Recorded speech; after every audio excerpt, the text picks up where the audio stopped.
The PC gave us computing power at home, the internet connected us, and mobile let us do it pretty much anywhere. Now generative AI lets us communicate with technology in our own language using our own senses. But figuring it all out when you're living through it is a totally different story. Welcome to Leading the Shift, a new podcast from Microsoft Azure. I'm your host, Susan Ettlinger. In each episode, leaders will share what they're learning to help you navigate all this change with confidence. Please join us. Listen and subscribe wherever you get your podcasts.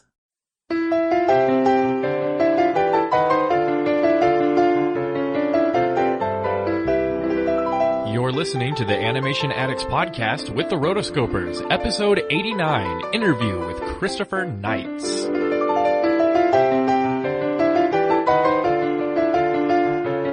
Welcome to the Animation Addicts podcast with the Rotoscopers, Disney, DreamWorks, Pixar, Don Bluth, and everything in between. My name is Mason Smith, and I am your host for today, and I'm here with my two lovely co-hosts, Oh, crap. Oh, they're not here on this episode. Oh, my goodness. Okay. Rotoscopers fans, this is a historical episode. I am flying solo, as they say. On this episode, unfortunately, Morgan couldn't make it, neither could Chelsea, and so I picked up a Skype call recorder, and I was working with Christopher Knights from DreamWorks, who I'm interviewing on this episode, and so please excuse me if I sound awkward or if it gets a little weird, because I'm kind of flying into unknown territories. Like, I'm not gonna lie, I really miss having Chelsea and Morgan, but not that this is gonna be a regular thing. Like, I definitely do not plan on doing solo episodes, you know, because I love the triumvirate of myself, Morgan, and Chelsea, and mostly because they don't ramble on about dumb things like I'm doing now. And so, special treat for you guys today. It's kind of a surprise interview with this guy, Christopher Knights from DreamWorks. You know him best from one of the most memorable comedic quartets of all time in animation, and those are the Penguins from Madagascar. That's right, Christopher Knights is the voice of Private the Penguin. Oh my gosh, I chuckle just thinking about it, because Private's he's like the cutest and cuddliest one, but he's also the kind of naive one, you know what I mean? And so, fascinating interview with this guy, because I didn't know this after getting a hold of him, but he started out as a camera operator for Amblimation, for those old 2D films like We're Back and Balto, and he eventually moved on to work for DreamWorks as a CG animation editor, and that is a fascinating job, and we're going to talk a little bit about that. We're going to talk about his old days at Amblimation. We're going to talk about his voice work for Private, and lots of fun stuff, and we're also going to go a little bit into the Mumbai musical, which was shut down unfortunately, it was, they halted production for it at DreamWorks, and we're gonna, hear his remarks on that. But man, just a fascinating interview, and, I want to thank Christopher for being on the show. But yeah, let's not waste any more time, and we're gonna launch right into this awesome interview with Christopher Knights.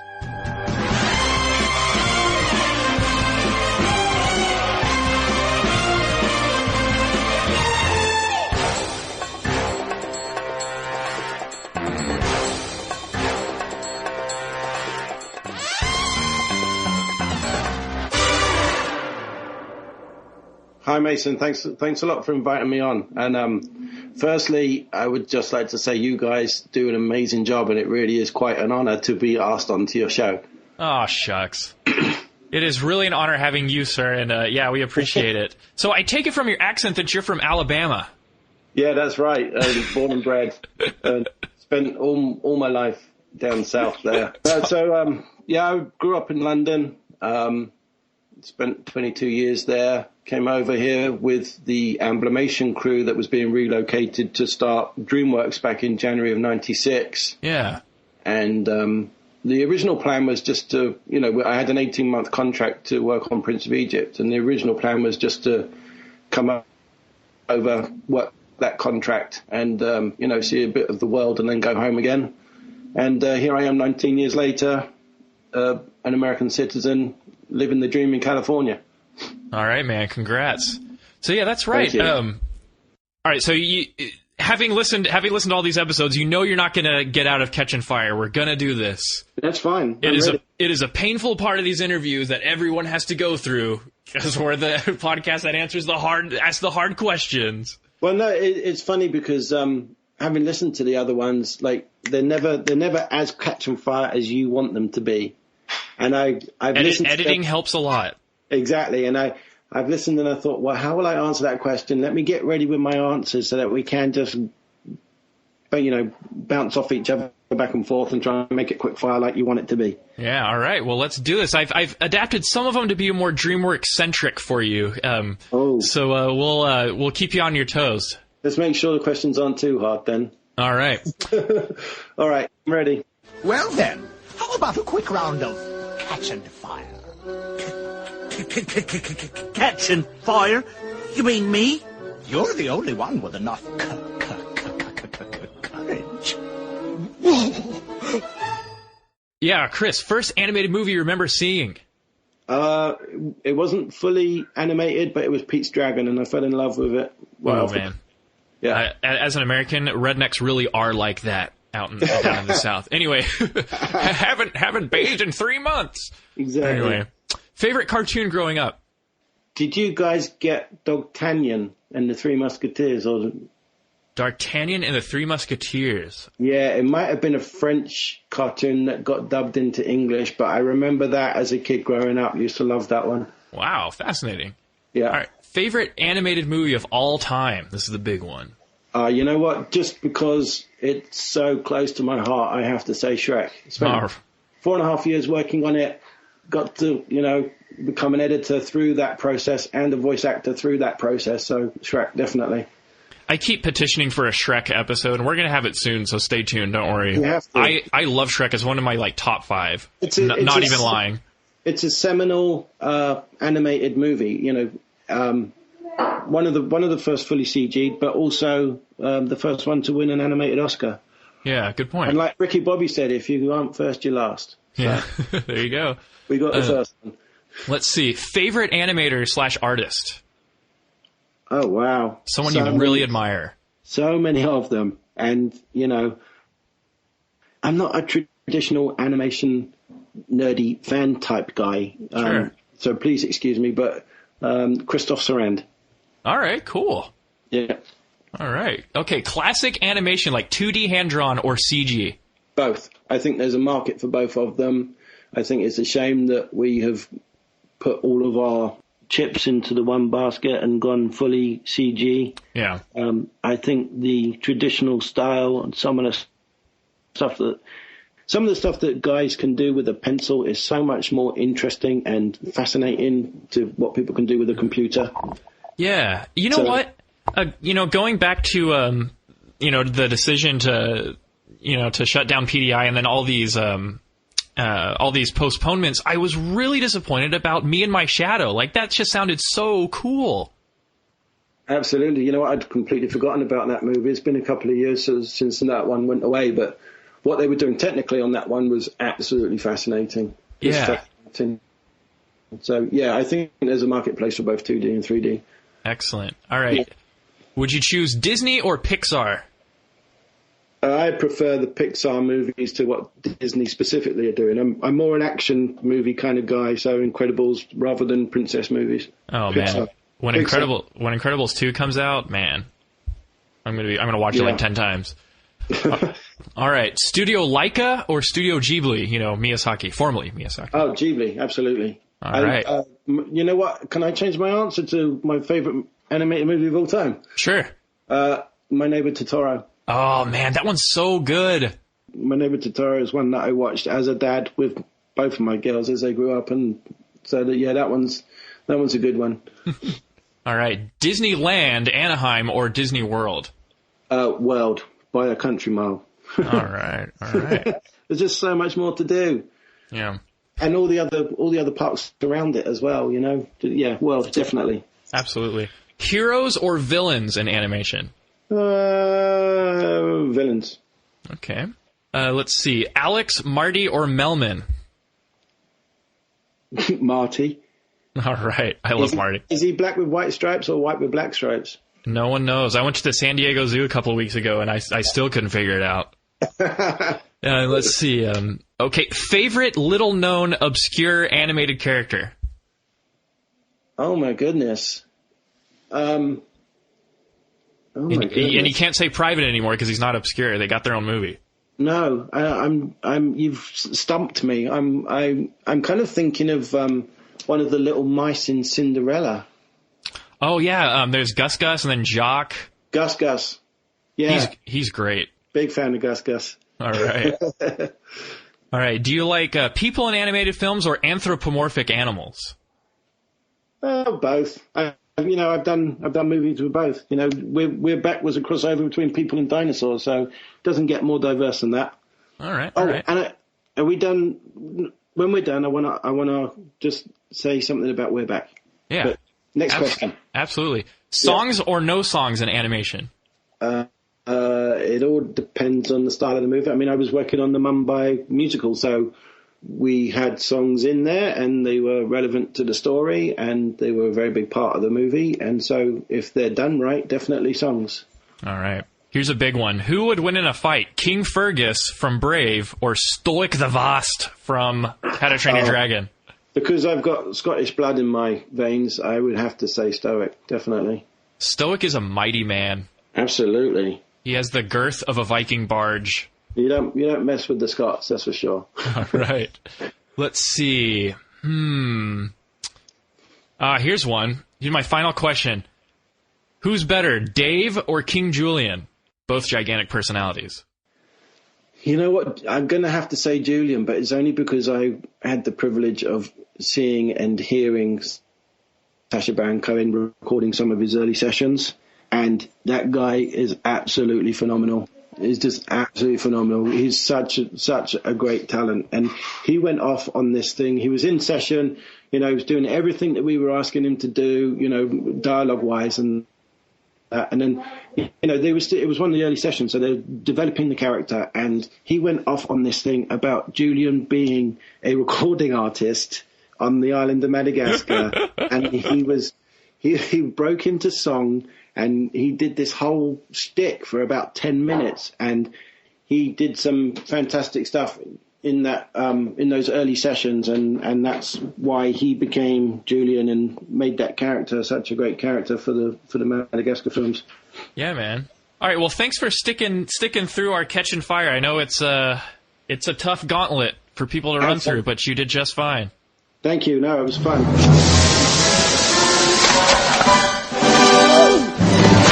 52 out of 52! Well done! I was looking over, I guess, your IMDb page and some of the other stuff that you've done, and you have been around for a long time. I think your first gig was like a line checker for We're Back with Amblimation. Well, yeah, I was hired as a show or a studio runner, like a PA. Yeah. And so, I was photocopying, making tea, or doing any menial tasks that any of the animators at the studio required of me, including, dropping clothes into the dry cleaners and picking up lunch for people here and there.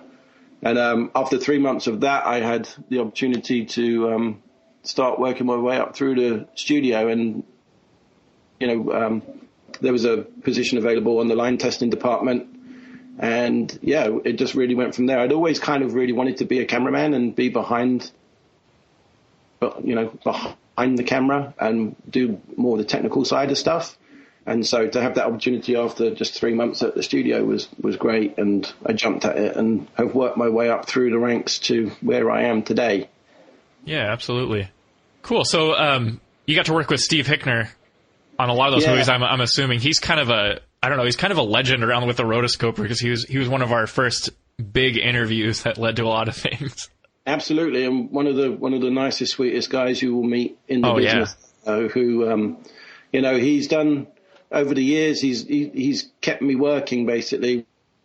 In between feature films when there have been little downtime periods at DreamWorks, and if it wasn't for Steve and his short projects that we worked on together, me as his editor and him directing, You know, I may not be in animation as it is today, you know, but we did the Book of Dragons, which was a short that went on the DVD.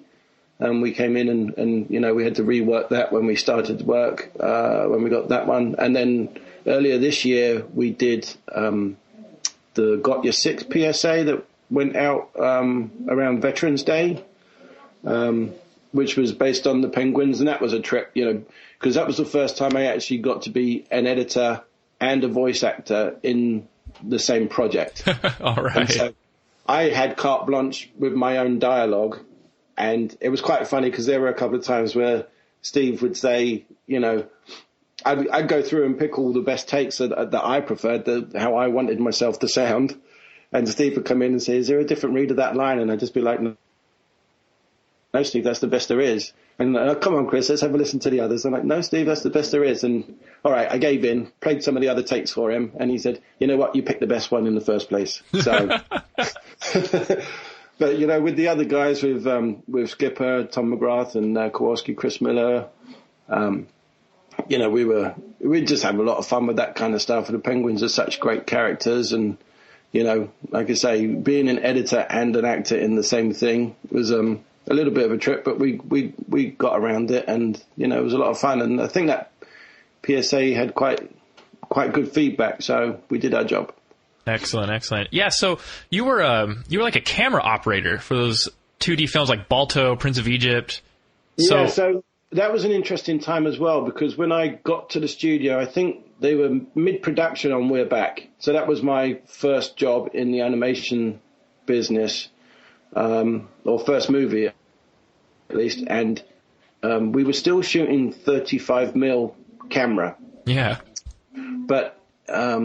I guess it was toward the end of that production that they teamed up with AFT, who were based in San Diego, that did colorization of old black and white movies. And we brought their technology in basically because they decided we were going to go digital with our cameras and we were going to colorize everything after the fact. So there was no more, you know, cell animation or whatever. Well, none of it was cell animation at that time. They'd always planned on doing you know, the painting by numbers, colouring everything after they've scanned it. And, it was one of the first movies to switch over to digital scanning, as they used to call it. I mean, you didn't even really get the proper title of being a camera operator because it was, it was just a down shooter camera on a fixed axis that didn't move and on a flatbed camera. And you would just put every frame of the movie is on a separate piece of paper. Based on how they work their bonus schemes at Amblimation. So every single character was on a separate piece. Within a scene together, if there are 3 or 4 characters on screen in a 50-foot scene, every single one of them was on a separate piece of paper. So that 50-foot scene became a 150-foot scene because you had to scan all 3 of those levels, you know, and then you had all the effects levels and stuff on top of that. So we ran cameras 24 hours a day. We're back, I think it was 2 12-hour shifts. And then when we went on to Balto, 3 8-hour shifts. And we never wanted the night shift. It was not fun. Wow. It was fun. It was a lot of learning and, working with great people in the camera department there. All still friends today, you know. So we made the most of it, but, you know, having to be on a 12-hour night shift starting at 7 p.m. on a Friday night and your friends are all going out and doing stuff and you want to hang out with them, you know, I have to admit I did call in sick a couple of times. All right, man.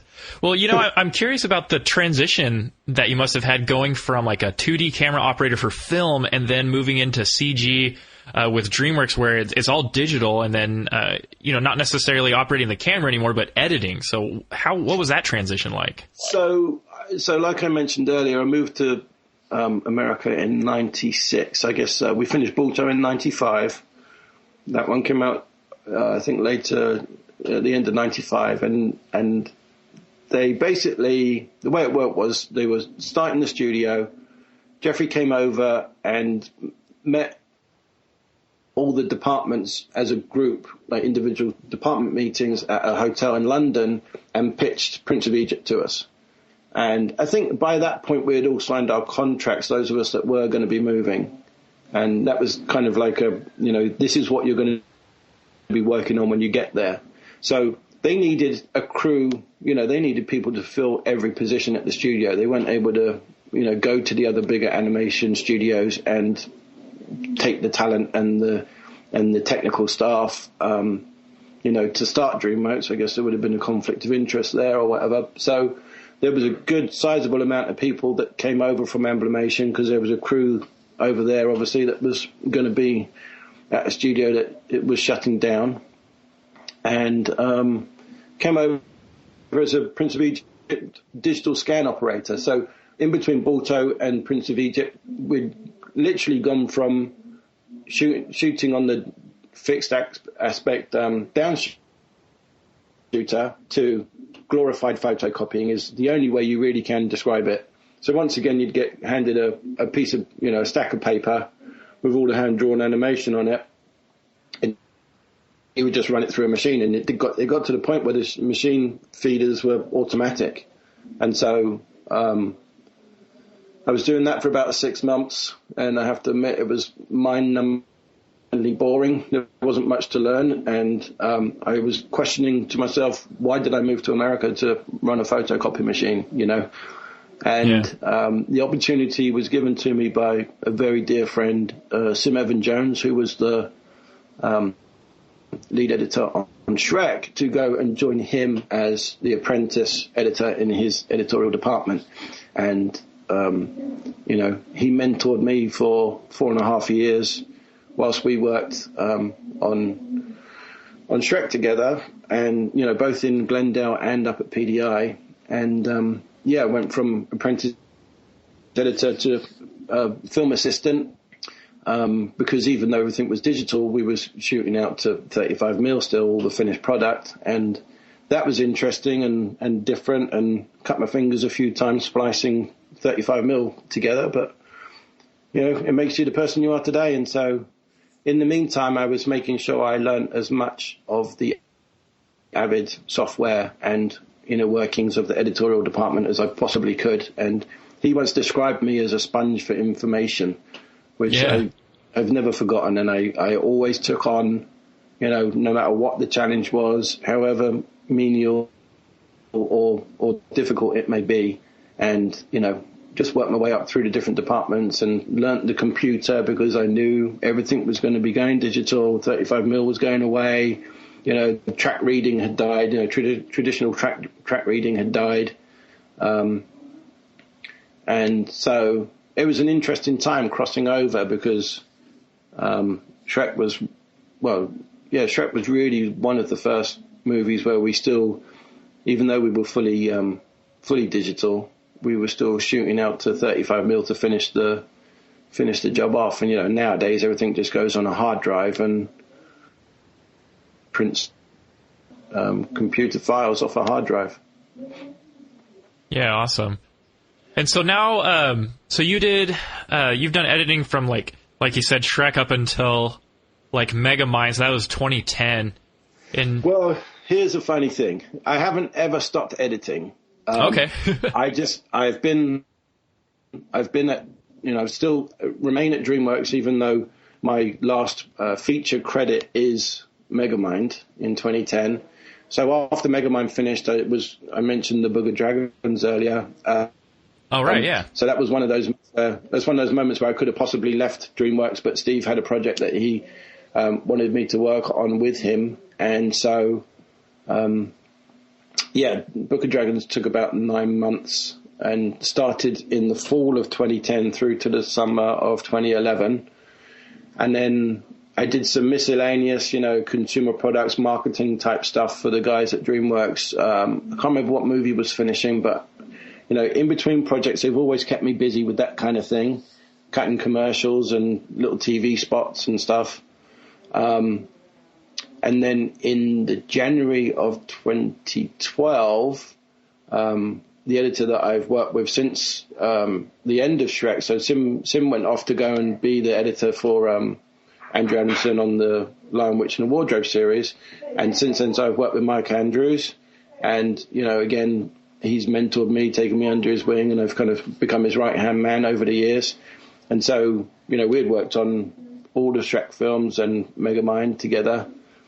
And we went on to Trolls. I don't know if you guys know too much about that one, but... Yeah, we knew a little bit about it.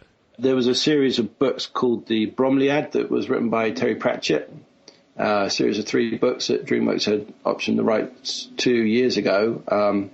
And I think it took 10 years between them optioning the rights to actually going into production on a story based on those characters.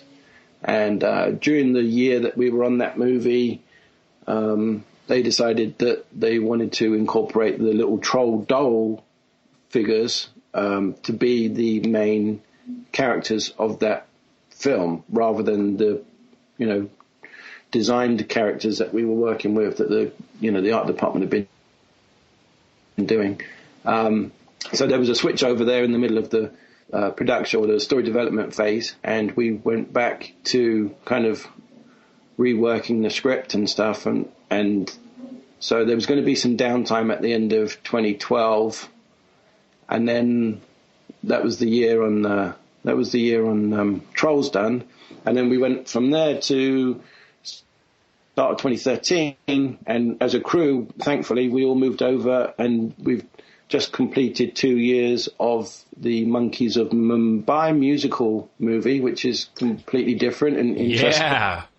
We can get into talking more about that in a bit if you want, but yeah, we've done two years of story on that one, and then unfortunately that was one of the victims of the changes that DreamWorks is going through now, and they will not be moving forward with production on that film. Yeah.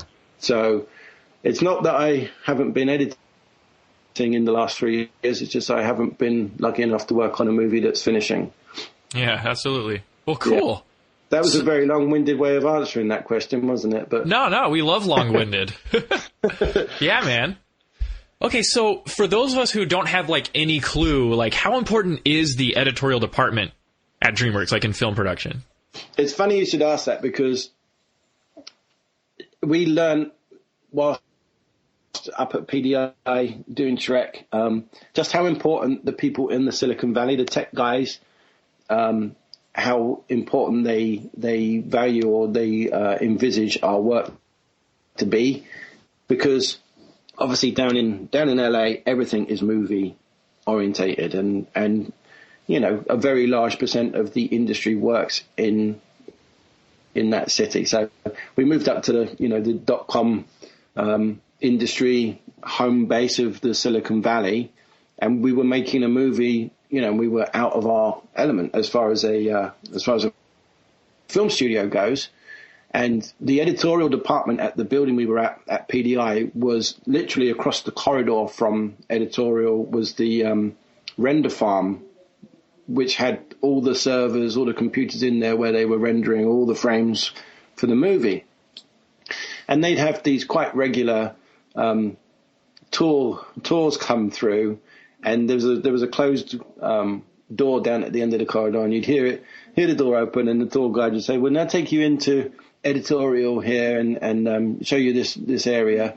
And they'd walk down the corridor, and the render farm was like a big open glass wall. Basically, you could see all the machines in there, and our editing rooms, they were just doorways where you could stick your head in and just see what the editors were doing.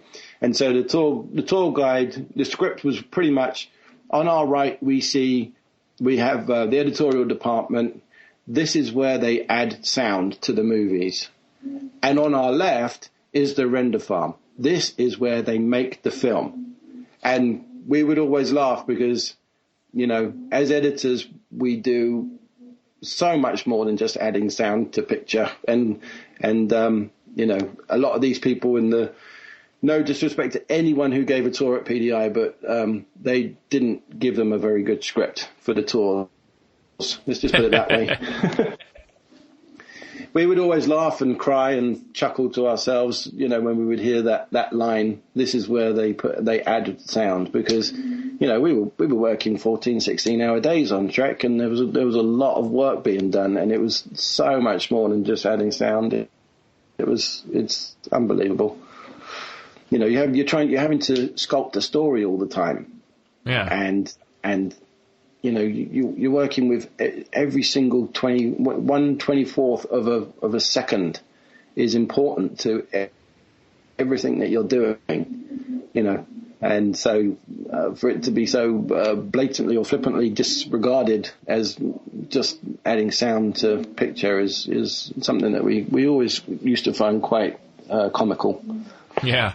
Well, describe for me like a typical day in the editorial department at DreamWorks. Like, what's your day in, day out job editing? So, I mean, it depends on what phase of production you're in the story development production. And it would always, of course, depend on what your deadlines are and where you left off the night before.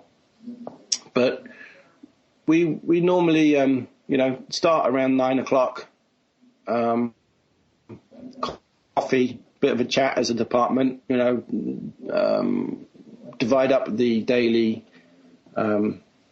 duties to everybody. And then, once we get into it, for the 2 years of the Monkey musical movie, we're cutting storyboards, so you'd receive a new sequence, the night before or that morning, and you just get into trying to build the sequence, first pass as best you possibly can, and just lock yourself away in a dark room and get your head down and try and build a movie, and searching for dialogue, reads that fit the tone of the scene that you're trying to build, and then we do all our own sound effects and music, temp stuff for animation, because we need to try and make it play as it would the finished article, so that when we have work in progress screenings with the executives, they have a more full idea of what the scenes are or what the movie is. So start early, work all day, order dinner, work all night, go home, sleep, come back, start again. I mean, unfortunately, there isn't really anything typical to any one day, because every day is different. In the early stages of story development, you're also trying to cast the parts, and that's always quite a big deal. Casting clips of various different actors from various different movies, and building little radio play sequences with them, reading against each other. Lead male, lead female, a villain, and you're trying to see, giving yourself an idea of what these guys are going to sound like together should they get cast for parts in your film. So in the early stages of production, there's that involved, and then, we'll get conceptual art from the art department, and we'll have to cut little show reels together of the artwork of the films that we're working on, because they'll have little showcase screenings for producers or executives, just to show where the movie is at any certain time. And so we put art reels together and cut them with music. And then with the Monkeys thing, it was quite typical, for want of a better word, that we had a Bollywood movies running on a TV in our department all day long, 24/7, just streaming off of Netflix. Nice. Yeah, and it was really interesting because they have a very specific style to them, in my opinion. A lot of them, they either do straight out comedy or action, but a lot of the time within the action, it's very comedic as well. And they'll just, they break all the rules as far as movie making goes, again, in my opinion. They break all the rules, and they make no apology for stopping for song for 10 minutes or however long it may be. But they break out into these huge, elaborate dance numbers, and the whole cast, the heroes and the villains of any particular piece will all get together and start singing a song.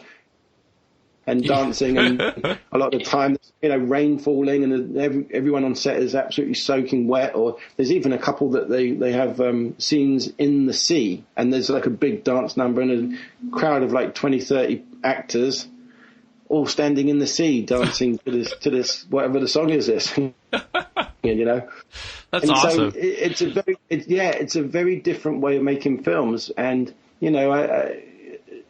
I don't know if DreamWorks was. I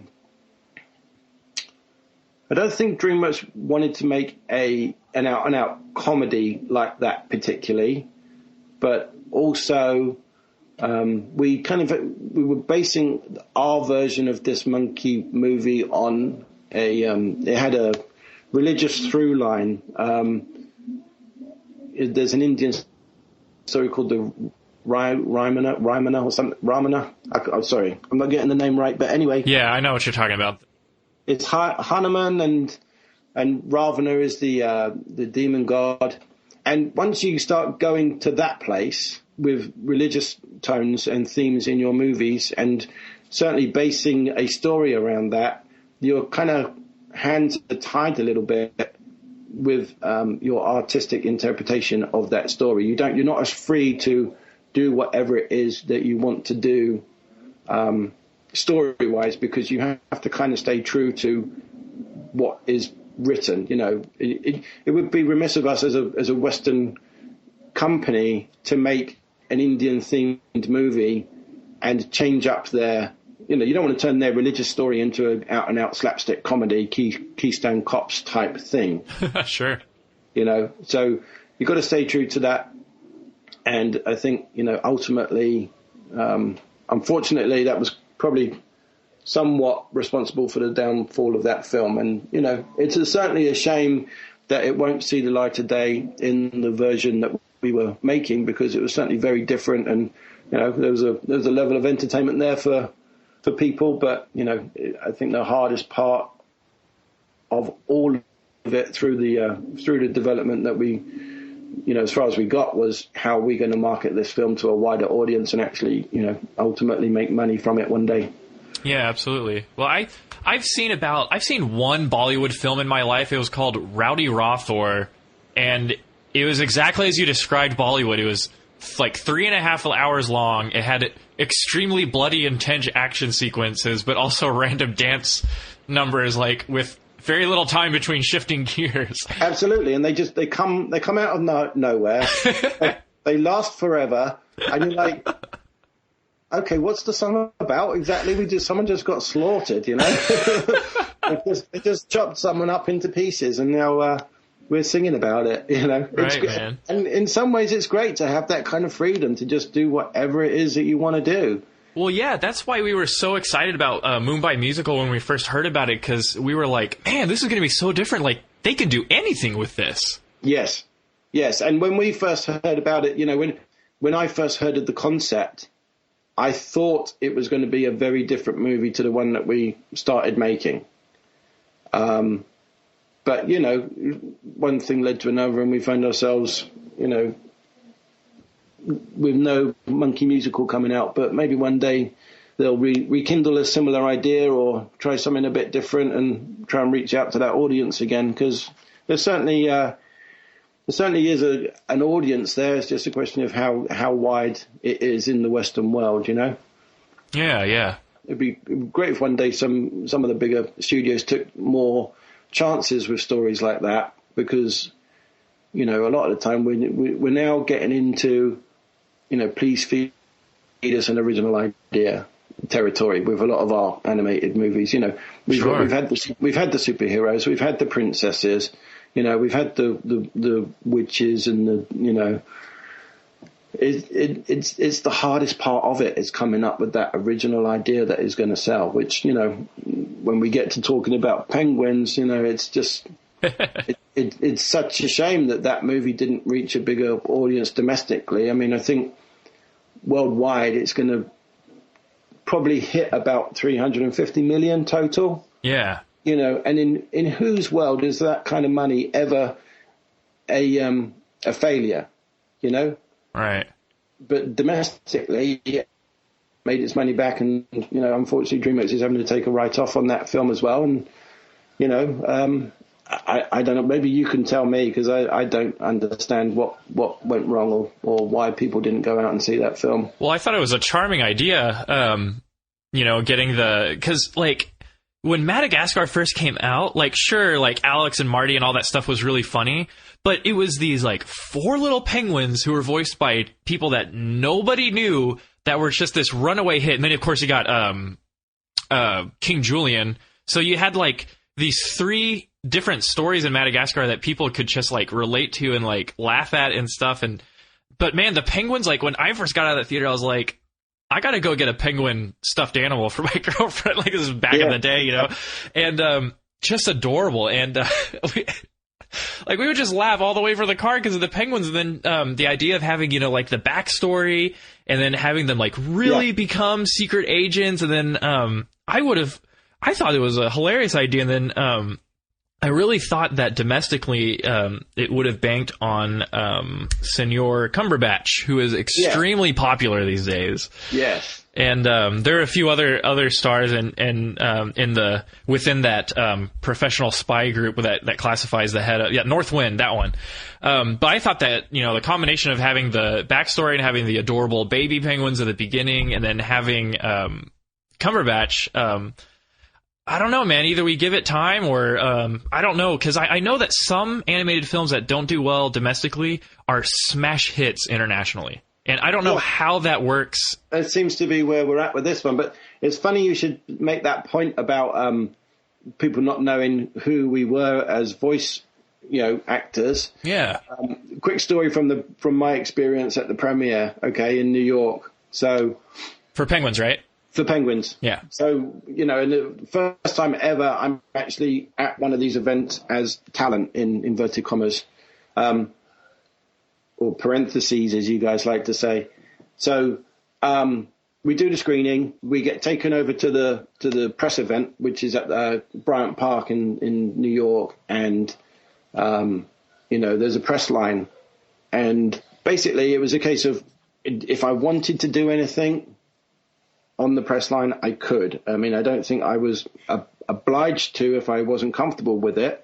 And certainly being on camera and doing that kind of stuff isn't natural to me, But we get to the event and I walk in. There's no one there to kind of show me the way. And I bumped into a couple of guys from DreamWorks Marketing, and I said, do I need to do anything? Do you want me to? And he's like, well, why don't you go up and take a picture with the penguin? Because at the start of the press line, they had the guys in the suits. Exactly. Go up and take a picture. And then, if you want to do any interviews, come and talk to DreamWorks TV at least, Okay, I'll do that. Fine. So stepping up onto the stairs there to go and have my picture taken with the penguin, there's a lady who's organizing people in turn going up. And so I went up to her and I said, look, I've been told to come up and take a picture with the penguin, and she looked at me, she's like, so who are you? And I'm like, Chris Knight's voice of Private. And she's like, oh, great, come on up. So finally make it up to the penguin, and there's the photo journalists are all there with their, ready for the people to step up to the penguin. There's one guy in a group of about 20 taking a picture. And so I'm standing there smiling for everybody else, and I'm thinking, okay, when the one guy clears, when he gets out of the way, everybody else will start taking their pictures.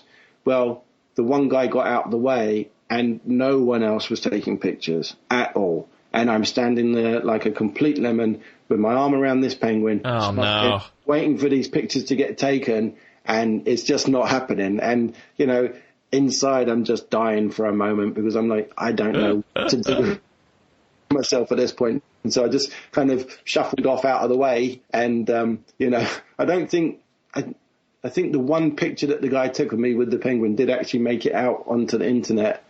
And then through the course of the afternoon, I ended up going back up on the carpet with Chris Miller, who was Kowalski. Yeah. We took a picture with the penguin together, and then I got another picture when I went up with my family later on in the evening. So, They did end up taking some photos, but the first initial experience of standing in front of all these guys, waiting for them to press their shutter buttons and then not doing so, was probably one of the worst moments. And I wasn't humiliated. I won't go so far to say that, but it was just very embarrassing. Nothing like an awkward red carpet moment, man. Well, that led me to. I was doing one interview with a lady that I don't think it ever got out because I was just stumbling and bumbling my way through her questions. But one of her questions was, what's the best part of doing a voice for these movies? And I said, you know what? Actually, it's that nobody knows who I am, because I get to have the anonymity of, going to the microphone and doing my thing, getting all the glory of being Private Penguin, and then I can walk down the street and go to the supermarket and I'm not being hassled and bothered, because I'm not sure I would be completely comfortable with that, Right. Whereas, Penguins had John Malkovich and Benedict Cumberbatch, like, they really can't go to the market without being... Exactly. And so we were in the hotel leading up to the event. We had a couple of nights at the hotel before the event on the Sunday, and I think it was the Friday night, and John Malkovich was standing on the other side of the foyer, obviously waiting for someone to meet him so they could go for dinner or whatever it was they were doing. Pardon me, and obviously people were recognizing him, and he wasn't left alone for a moment. Like, people were walking over and saying hi, and I don't think people went so far as to ask for photographs with him, but yeah, he was, though you have to be, very patient, I guess, I think is the right way of saying it, with a lot of people, because they just get into your personal space a lot of the time and they don't consider that you have a life outside of being the guy that they see on camera all the time, so it must be awkward and uncomfortable for them to have to do that a lot. And I'm just glad I don't have to, Yeah. Well, that's a cool life. Like, on the podcast, we frequently talk about, like, man, it must be great to be like a voice actor for animation, because people know you as the character, right. But like you said, you can still walk down the street or go to a screening of your movie and not be harassed by people, unless they're like hardcore creepy fans who know who you are. Oh my goodness, it was it was the best moment of the weekend in New York for me. Was we're leaving the so as the afternoon event progressed, and Tom and Chris and I were doing the press line. Tom had to do a lot more interview stuff than either Chris or I, but it ended up, the end of the evening, the three of us got to take our picture with Benedict, and then kind of after that, when he left, it was kind of over, and so we were all walking out together, Tom, Chris and I, and our respective, my family, and Chris had his family, and Tom had his girlfriend with him, and we were all walking out, and there were a couple of autograph hunters who ran up to Tom and basically produced stacks of photographs from these bags that they were holding for him to sign. And this was happening like 10 yards in front of us, when Chris and I kind of looked at each other, and I was thinking, well, maybe someone was going to ask us for an autograph. And and we just kept walking slowly, and as we got past these guys, neither of them, turned to us and said, hey, do you mind signing some of these for us? And we were able to just walk past Tom as he was stuck there signing stuff, and go and get in our cars and back to the hotel. So that was, for me, that was a hysterical moment that will never be forgotten, because, there was the opportunity for the autograph hunters there, but they never took it. That's awesome. So while you were recording for Penguins, because I know, like Surf's Up by Sony, they did a lot of they tried to get all of the voice cast together in one room. But did you get to record sessions with John Malkovich and Benedict Cumberbatch?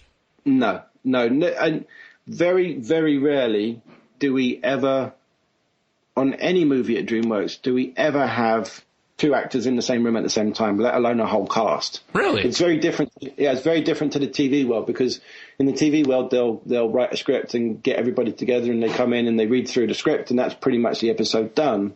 They'll go back and pick up the odd take here and there, but with features, it's not the same at all, just because of everybody's schedules, really. And I imagine. So you just have to get all these people as and when they're available to you. And very rarely are they ever in the same place at the same time. And, even with Tom and Chris and I being on campus at DreamWorks, they very rarely, actually through the production stage of it, we weren't in the same room at the same time recording ever. Wow. It's all separate. Yeah. And so, so here's another little story for you about the process of making the Penguins thing. We go in and we will read the line typically 5 to 10 times, at worst, if the directors haven't got what they want from you in the first or second take. Or Disney do this thing where they have like 3 takes. If they don't get what they want, they ask for more. DreamWorks, because I know that I normally just work like that. So there's a line in the movie where Private saves the North Wind from they're all strapped onto that machine that's got like the grinders and the spikes and stuff, and they're about to get done in by this machine because Dave has captured them all, and Private comes in the room and he presses the button to stop the machine and he saves the North Wind. And I had done that line probably 5 to 10 times in an original recording session. And I guess what happened is they had a screening with Jeffrey. He wasn't happy with the take, and he asked for a specific take for that line. So I had to do a re-record. So I was working on Monkeys in my edit room. I get a phone call from the recording studio. Chris, have you got 5 minutes to run down and re-record a line for us? We've got one we need to pick up. And of course, yeah, I'll be right there. So run downstairs to the recording studio, and everything that we did recording wise with the directors Simon and Eric and producer Lara, it was all video conference because they're up at PDI and we're in Glendale, right? So they're on the video feed on the monitor in the recording studio, and so I walk in, what do you need, guys? Well, Chris, we need you to re-record the line. I pushed the button. Okay, what was it about it that, Oh, we just need you to try something different. Okay, all right, fine. So you jump in, do 5 or 10 takes for them. I mean, maybe not that many right off the bat, but then Simon gave some direction. And, Chrissy, can you do a bit like this? So, all right, mate, 5, 6 more takes. Then Eric gave some direction. Okay, I'll do it like that now. And so, put a little pause in before button. So I pushed a button, okay.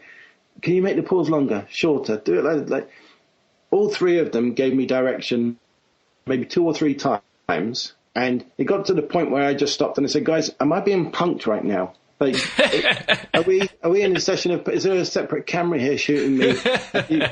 Are you going for the record of the one line that's been recorded the most times in an animated feature film or something? Because just at this point, tell me what you want. Just give me a line read, because I've done it, however many times.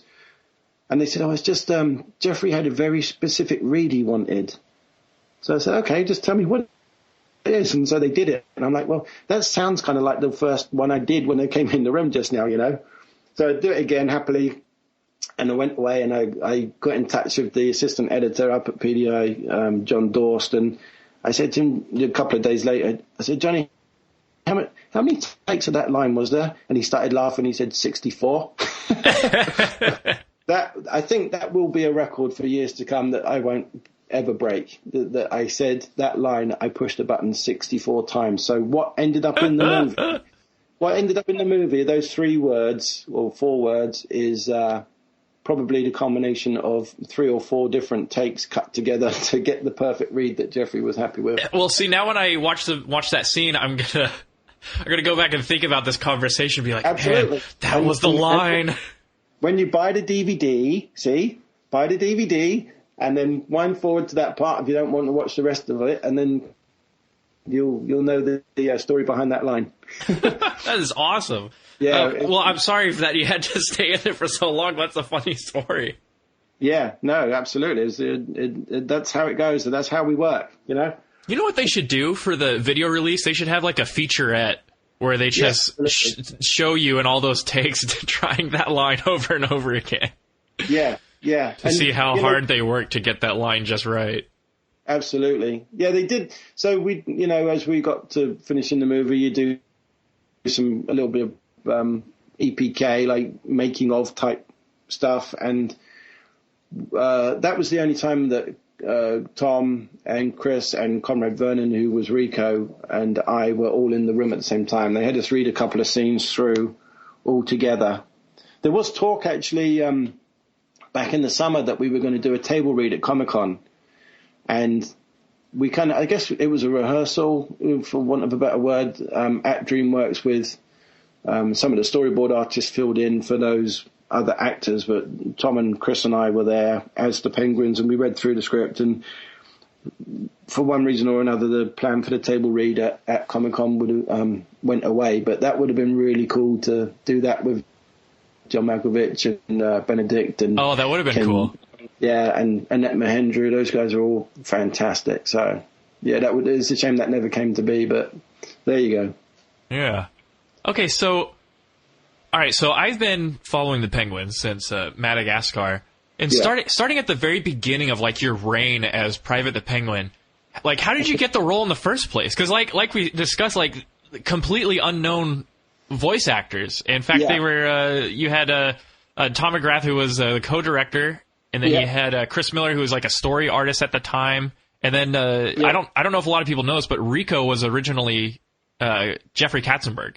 He did do that vocalization, I think, in the first movie. Yeah. But subsequently, actually, to his credit, he said he didn't want to do it. Someone else should have that part, Sure. Just because it's probably, Let's get down to nuts and bolts of it. Jeffrey makes enough money; he doesn't need the work. Oh, sure. So give it to someone who's making a livelihood with being a voice actor. Yeah. Cool. But yeah, so how did Private come about? So I have to go back once again to my days as an assistant editor on Shrek 1.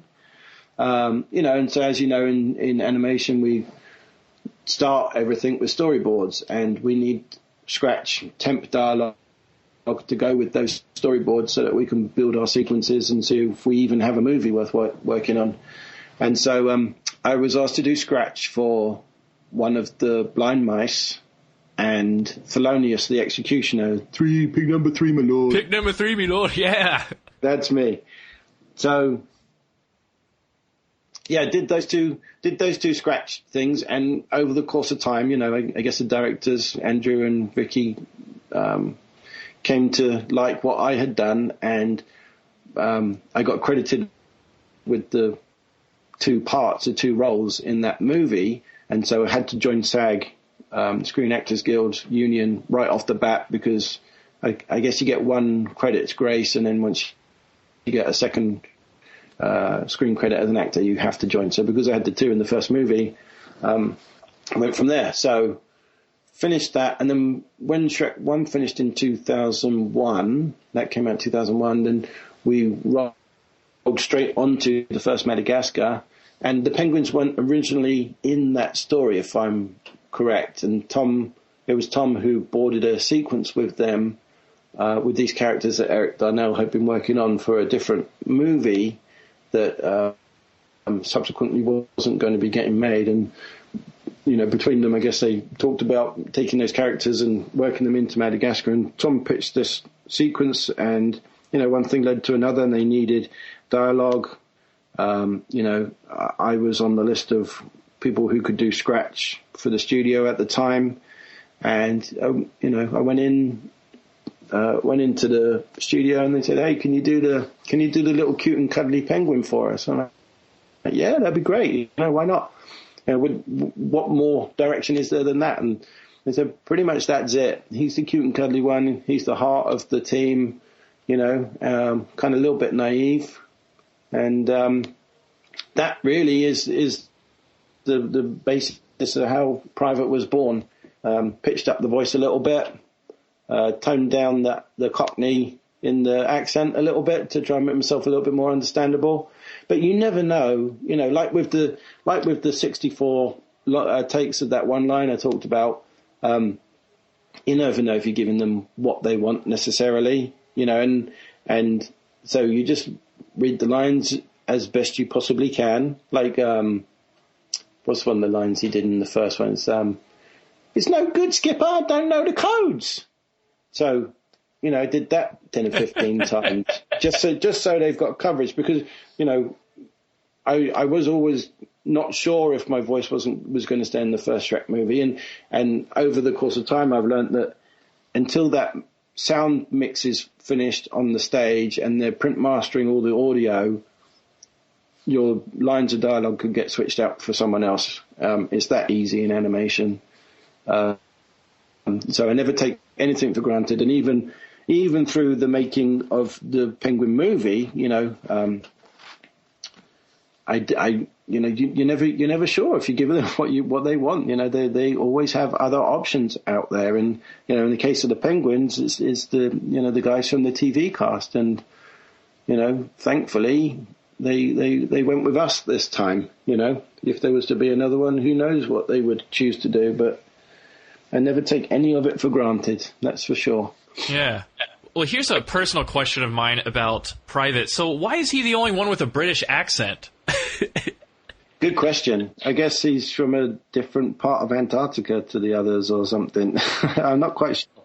And how did he end up in... Maybe he came from like the London Zoo and was transferred into New York. That's a good story to go with. Oh, yeah, that is one. Maybe he started out in the London Zoo. They needed a penguin in New York, so... Yeah, and then we don't know Rico's nationality, besides his weird Rico language. He's just a grunter. Yep. So he could be from anywhere. He could be from anywhere. He could be one of those Argentine penguins down in Tierra del Fuego. Yes, he could indeed, and you don't need to understand what they're saying to be able to laugh at them. Yeah.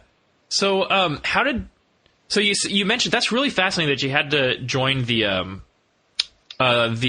union, yeah, right after Madagascar, or no, right after Shrek, right, doing Filoni. After Shrek, yeah, and the Three Blind Mice. Right. So how did voicing the penguins evolve over time? Like, did you all have to take like voice lessons, or did you did it just come natural and you just came in and recorded when they needed you? Yeah, that is it in a nutshell. To be honest, Mason, I mean, there's no science to it on my part whatsoever. I'd never done an acting class in my life, and some would say that shows.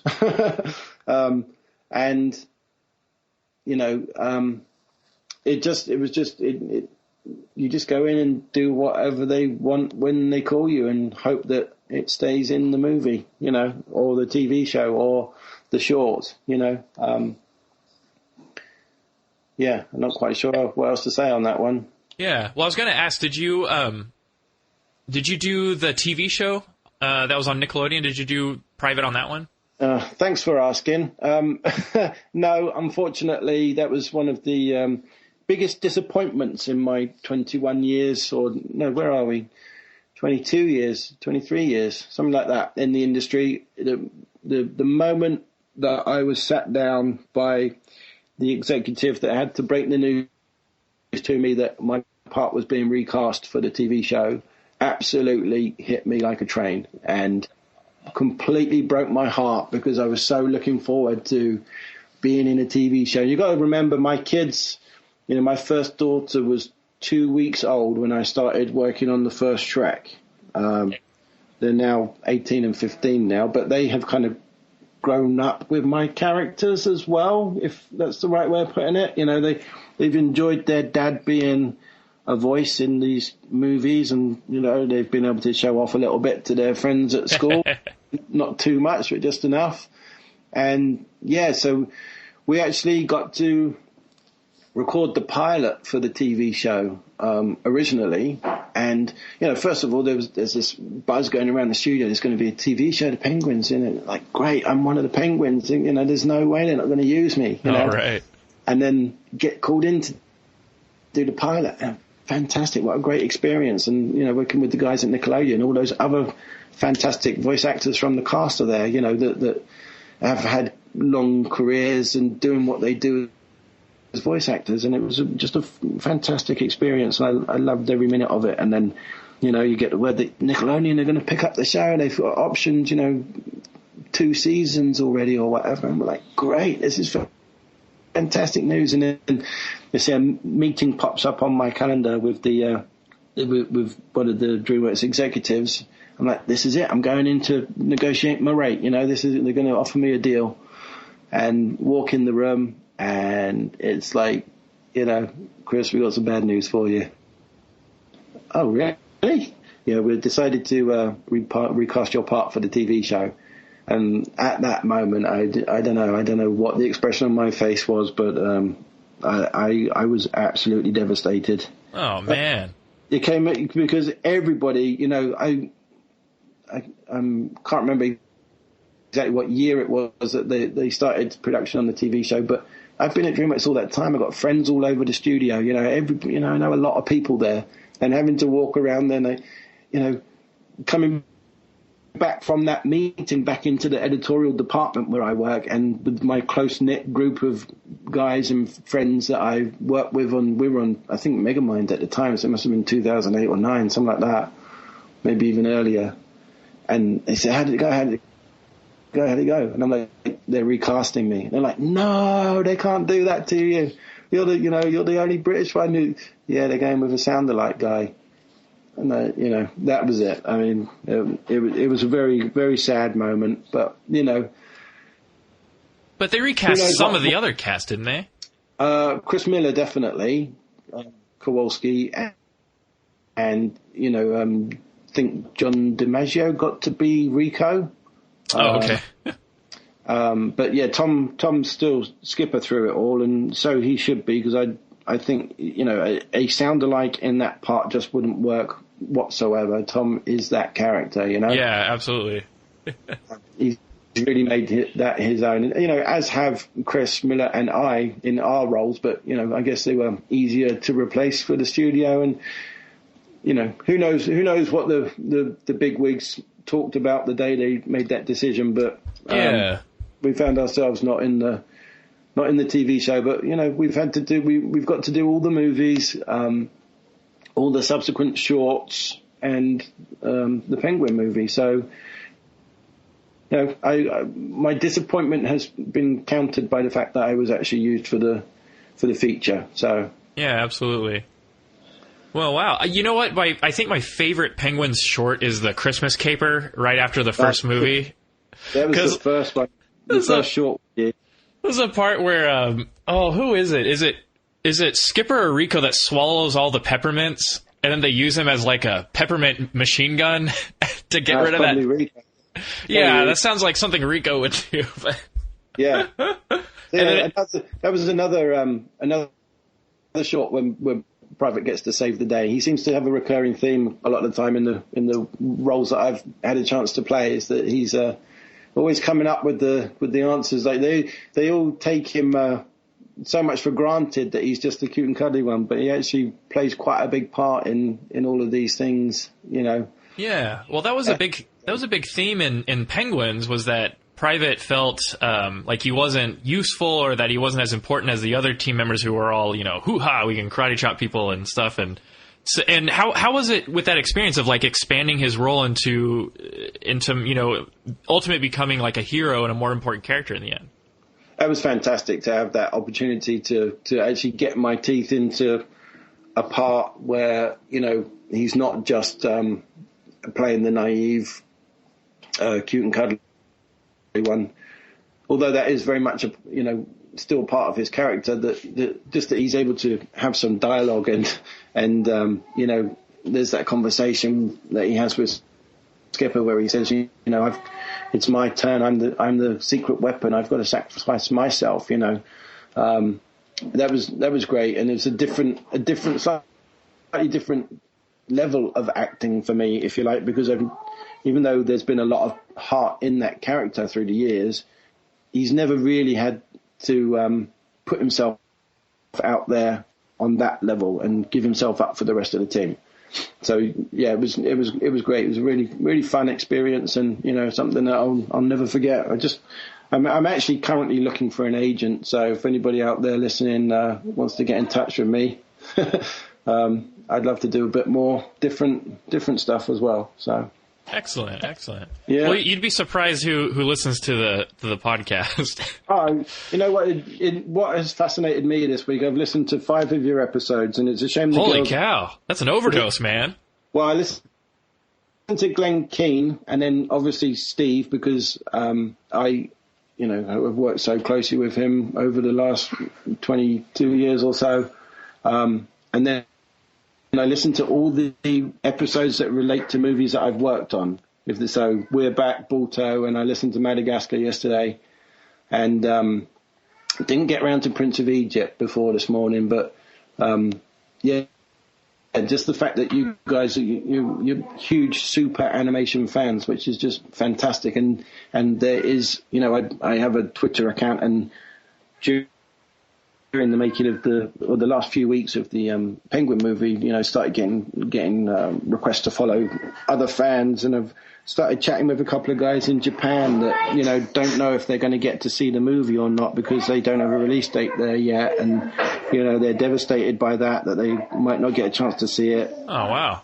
Yeah, and it's really, really interesting to see how diverse the fan base is. Excuse me a sec. Hey, T. I need to be quiet, mate. I'm recording still. Sorry. Tell them it's okay. Yeah, it's okay, but shut up. Where was I? Yeah, just talking about how widespread and diverse the fan base is, and it's just phenomenal to be able to chat with people in Japan that know your characters, and all over the world. These they released in 30 different countries or something like that. So that many people know you as that actor or as that voice. It's just really humbling and just really cool to be a part of. Yeah.